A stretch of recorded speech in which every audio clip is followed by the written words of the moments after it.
Olá, tudo bem? A partir de agora começa mais um Universiência, um programa fruto da parceria entre TVs e instituições públicas de ensino superior nordestinas. Aqui a gente mostra a importância das produções científicas e como as pesquisas têm transformado a vida das pessoas. Veja agora o que vamos conhecer hoje. Pesquisador do campus da Universidade Federal da Bahia, em Vitória da Conquista, participa de um grupo internacional voltado para a identificação da dieta humana. No Instituto Federal do Ceará, foi desenvolvido um veículo que utiliza a luz solar como combustível.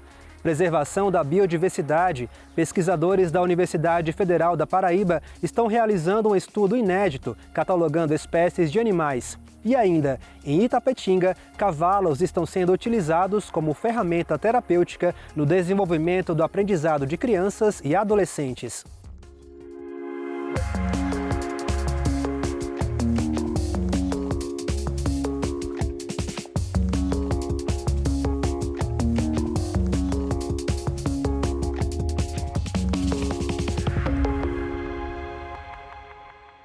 Tudo o que comemos deixa uma marca em nosso organismo. Partindo desse princípio, um pesquisador da Universidade Federal da Bahia, do campus Anísio Teixeira, localizado em Vitória da Conquista, está participando de uma pesquisa internacional que amplia a identificação da dieta humana.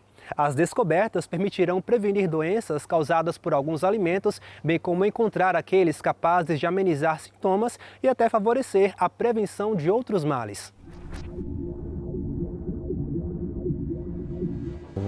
Essa pesquisa se inicia com uma colaboração internacional, né, de várias instituições de pesquisa, aqui no Brasil com coordenação da USP, o professor Norberto Peporino Lopes, que nos convidou para participar. Né. Ela tem como foco a gente, através dos alimentos, conhecer quais são as composições químicas que estão no nosso organismo, ou seja, a gente se alimenta, né? Existe uma premissa que a gente é aquilo que a gente come, então é justamente o fruto, né? A composição química desses alimentos, como ela influencia no nosso organismo, né? Quais são os benefícios, né? Vantagens e desvantagens que ela vai trazer para o nosso organismo. A gente pode, né, avaliar o que o indivíduo ingere, né, quais as substâncias que estão mais presentes nos seus fluidos, né, no seu organismo, e se essas substâncias estão conferindo alguma vantagem ou desvantagem relacionada, por exemplo, a algum tipo de doença, né, ou seja, agravamento de um tipo de doença ou proteção quanto àquela doença. Isso é importante porque às vezes o paciente ele negligencia e diz que não fez, né, que não se alimentou daquele tipo de alimento.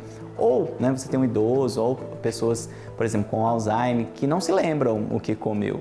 Né? Então eu posso, através da plataforma e da análise, né, de um dos fluidos corporais do paciente, conseguir saber quais os alimentos, né, ele consumiu, né, ou fazer busca de alimentos que ele não deveria consumir. Né? De repente eu não quero saber tudo o que ele comeu, mas eu quero saber, por exemplo, se ele tem um alimento que é restritivo para ele, né, que ele não deveria comer, e eu encontro metabólitos ali dentro, então posso inferir que ele continua fazendo uso daquele determinado alimento. Eu vou ter, né, o conjunto, sempre o conjunto, né, de produtos, de metabólitos que eu tenho, né, das substâncias químicas que está no alimento. É esse conjunto que me faz a montagem, vamos dizer assim, do quebra-cabeça, para saber que ele consumiu uma maçã, né, ou que ele consumiu, por exemplo, um pão, né, ou um macarrão, alguma coisa desse sentido. Esses alimentos, embora tenham substâncias que estão majoritárias, que estão em maior quantidade, ele tem substâncias minoritárias, e essas substâncias minoritárias me ajudam a fechar esse quebra-cabeça para dizer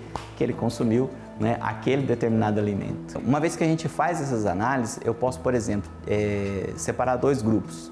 Né? Um grupo, por exemplo, com Alzheimer, que tenha um acometimento maior, né? E um grupo com a mesma doença, entretanto que tem, né, um estado clínico melhor. Né? Baseado nisso, eu posso, por exemplo, entender se existe alguma substância que está causando um agravamento dessa doença ou se existe alguma substância que está causando uma proteção nessa doença. E com essa informação, eu posso, por exemplo, restringir esse grupo de se alimentar de um determinado alimento, ou, né, estimular a ingestão de um outro alimento que vai ser benéfico para ele, preservando, né, ele em relação àquela doença. O mesmo vale para o coronavírus. A gente também testou o coronavírus, né, e está em fase de avaliação para a gente poder encontrar, né, se há metabólitos que a gente possa utilizar, né, como fator de proteção para essa doença. E uma vez que a gente sabe que existe um metabólito que ele é benéfico, né, traz vantagens para uma determinada doença, e você sabe que uma pessoa tem predisposição, né, a desenvolver um determinado tipo de doença, a gente pode estimulá-lo a consumir aquele alimento para que ele possa, então, já, né, de antemão, ter, né, uma proteção para aquela doença. Eu digo que é de suma importância, né, é através do que a gente faz aqui que amanhã a gente vai ter respostas para o que pode vir. Né? Então, um exemplo do coronavírus, as plataformas que a gente já tinha de vacina aqui foram fundamentais para que a gente pudesse conseguir dar respostas, né, nesse sentido. E esse tipo de pesquisa não é diferente. Né? Então, a gente começa a produzir respostas aqui que a gente pode sim utilizar já hoje, mas um amanhã, né, para ser melhor na nossa vida. Né?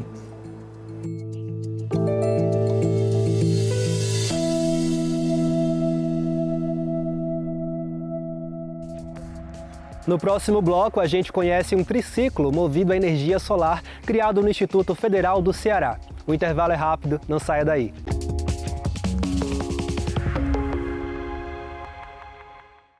É bem verdade que no Ceará o sol brilha forte o ano todo.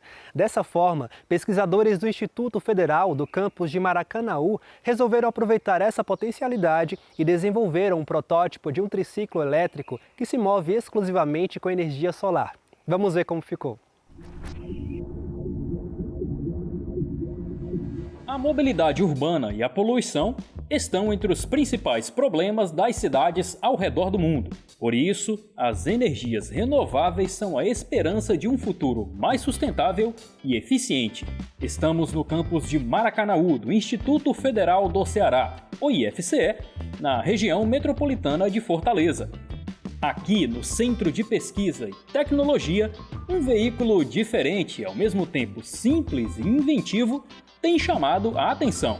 Trata-se do triciclo solar fotovoltaico, um meio de transporte que aproveita a energia desse sol que brilha forte em terras cearenses praticamente o ano todo para oferecer um conceito barato e prático de locomoção. O equipamento dispõe de um painel solar que capta a energia e funciona como teto. A placa está conectada a esse sistema de controle e gerenciamento de energia, que, por sua vez, liga-se a uma bateria de lítio. No guidão estão a chave de acionamento, o mostrador do nível de bateria e também um pequeno display. Há um modo eco de funcionamento para economia de energia, um botão para selecionar a ré e também, claro, uma buzina. Os pedais são utilizados como força auxiliar em terrenos mais difíceis ou em caso de falta de carga na bateria. O professor Luiz Daniel Santos, coordenador do curso de Engenharia de Controle e Automação, explica como surgiu essa ideia. Esse conceito surgiu no início do ano 2022. Tá? Eu estava tentando buscar algumas opções para tentar associar a ideia de sustentabilidade, tá, junto à eletromobilidade. Então, eu investiguei um pouco dimensional de painel, um pouco de alguns veículos relativamente leves que nós temos de forma acessível, fácil aqui no mercado, e eu acabei encontrando essa combinação interessante de tentar unir um painel solar fotovoltaico comercial, fácil de ser encontrado aqui no mercado, e um triciclo. E aí nós fomos atrás, até a metade do ano, de comprar os demais materiais que foram necessários para tornar real essa ideia. Como, por exemplo, a parte de acionamento, a parte de rastreamento de máxima potência para extrair o máximo possível de energia desse painel e resolver alguns problemas que vão existir ali, que todo veículo elétrico ele tem, como, por exemplo, a questão de você precisar de um ponto de recarga. Aqui nessa solução não, ela já traz isso no seu conjunto. O triciclo também possui boa autonomia e capacidade de carga. Esse protótipo aqui, ele está com uma estimativa de 90 km de autonomia somente na bateria. Ele é complementado com mais 90 pelo painel, porque a quantidade de energia que a bateria armazena, ela é muito similar à quantidade de bateria que o painel consegue fornecer. Então se espera ter em torno de 180 km de autonomia e uma velocidade máxima ali dos 40 km por hora. O protótipo é apenas uma das iniciativas de pesquisa nessa área desenvolvidas no IFCE de Maracanaú. A equipe do campus tem o objetivo de transformar a unidade em referência em energias renováveis.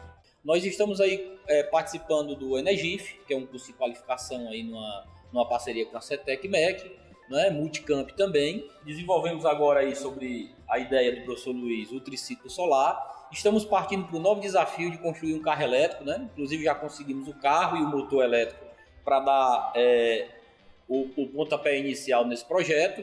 E a gente tem um trabalho mais ousado, que é de tornar Maracanaú um centro de referência em energias renováveis, onde a gente deseja que ele seja o guarda-chuva de todas essas ideias, né? Esse centro de referência, onde o ponto central dele é um laboratório de eletromobilidade, que aí inclui todo e qualquer modal voltado para a mobilidade, né? Que use aí energia elétrica, e a gente tem como foco de fonte as renováveis, né? Sobretudo a fotovoltaica. O caminho ainda é longo, mas não há dúvida de que a criatividade e a inovação presentes nas instituições públicas vão nos impulsionar na direção de um futuro mais ecologicamente correto, que já pede passagem.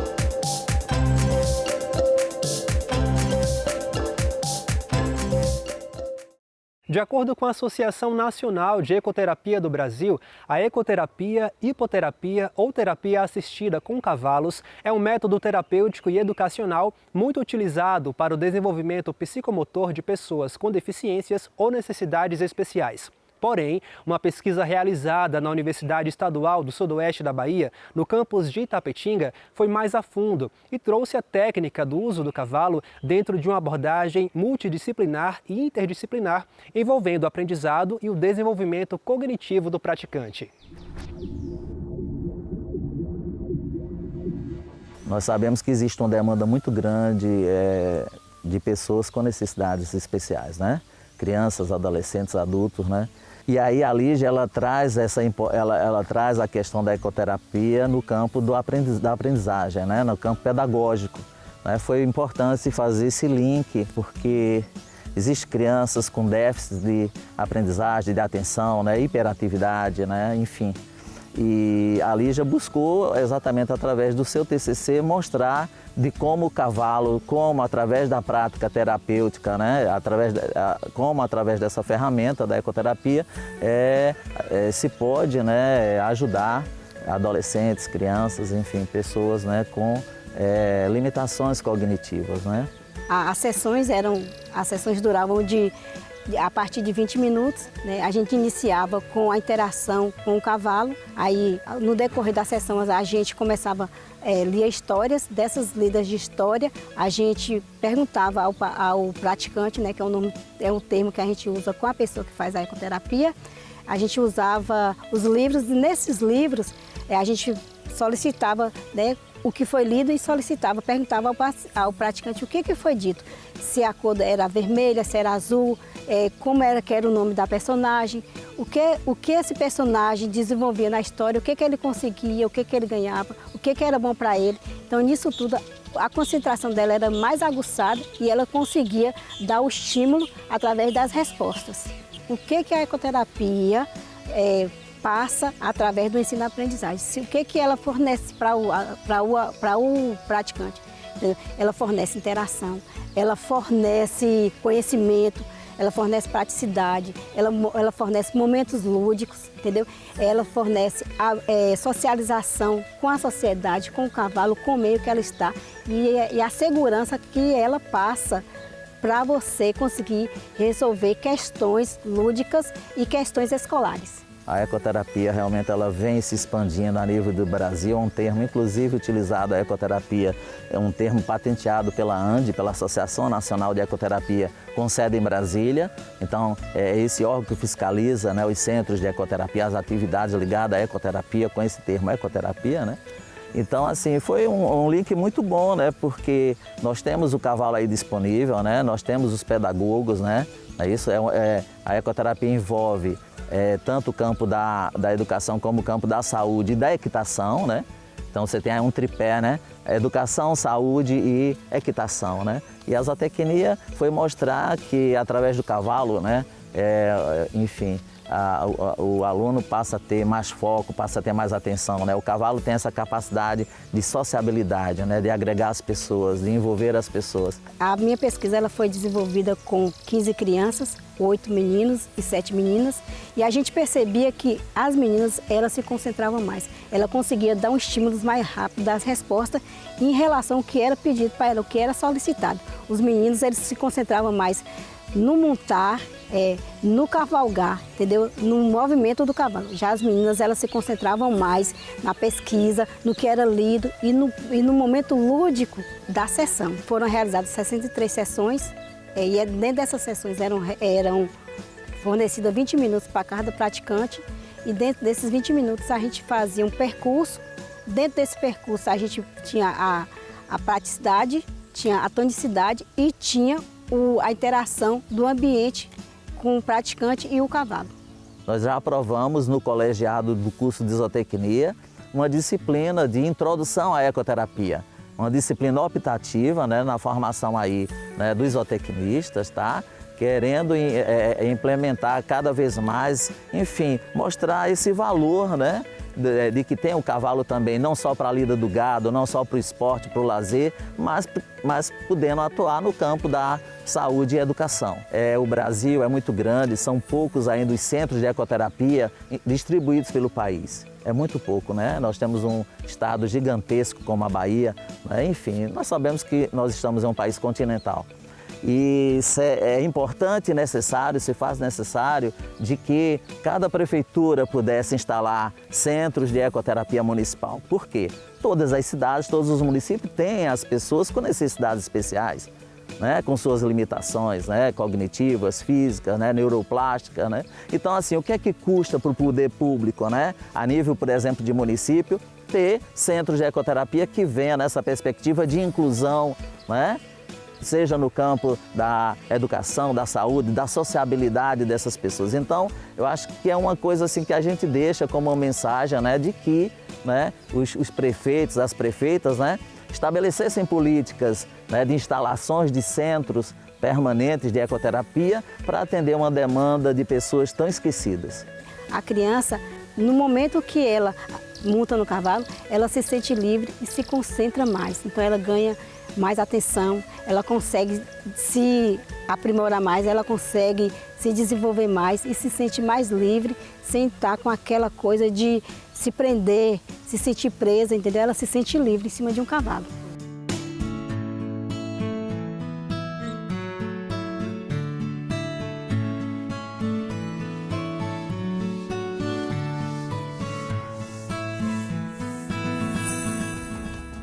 Catalogar espécies de animais é uma preocupação de pesquisadores da Universidade Federal da Paraíba e a gente entende por quê logo após o intervalo. É rapidinho.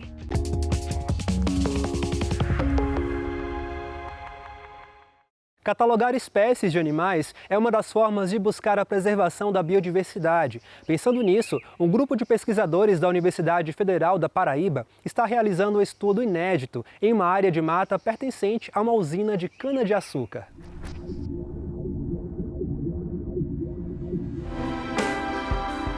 Você sabe o que é herpetologia?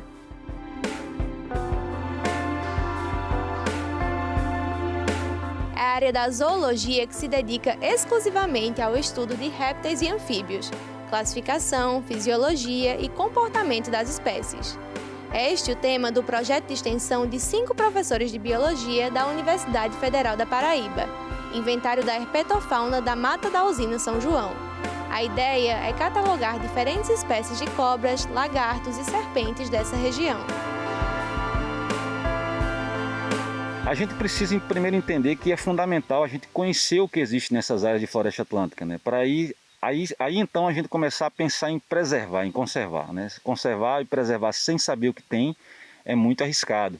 Então a gente precisa preservar isso tendo com base um levantamento forte, um levantamento robusto da biodiversidade desses locais. Então esse é o principal objetivo. O local escolhido é um dos maiores conjuntos de florestas da Paraíba e do Nordeste Setentrional. Fica localizado no município de Santa Rita, a 15 quilômetros da capital João Pessoa. Autorizado pelos órgãos ambientais, é um estudo inédito nesta região. né? É um dos fragmentos mais relevantes em termos de área, de tamanho de área, em termos de grau de conservação do ambiente. E é uma área que a gente considera como fundamental para fazer esses entendimentos gerais da fauna de anfíbios e répteis aqui no nosso estado. A estratégia adotada é a instalação de armadilhas em áreas que têm características físicas diferentes, como maior incidência de sol ou de sombra e níveis variados de umidade. Assim, a equipe pretende mapear as espécies mais presentes em cada região da usina e apontar as escolhas por determinados lugares. Um estudo que pode ser o ponto de partida para novos experimentos na área. E os alunos vão desenvolver atividades relacionadas à temática do projeto, né? Trabalhando com ecologia, inventariamento da fauna local, né? Da herpetofauna, dos répteis e anfíbios, e podem desenvolver seus trabalhos de formação, né? Os TCCs, ou até o envolvimento de alunos de pós-graduação, de mestrado ou até doutorado futuramente, caso surja algum aluno. Já foram instaladas 100 armadilhas para pesquisa de campo na região.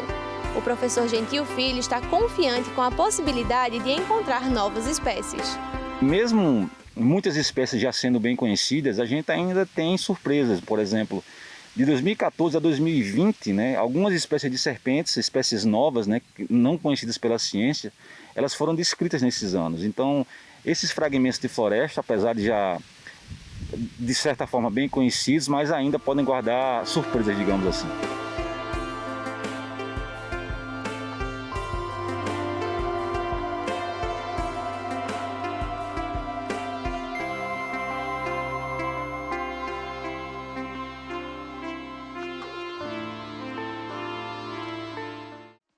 É isso, a Univerciência de hoje fica por aqui. Obrigado por sua companhia e fique ligado, porque no próximo programa traremos mais pesquisas importantes como as que exibimos hoje. Caso tenha alguma dúvida ou sugestão, envie um e-mail para univerciencia@uesb.edu.br. A gente responde por aqui em um próximo programa. Tchau, tchau e até lá!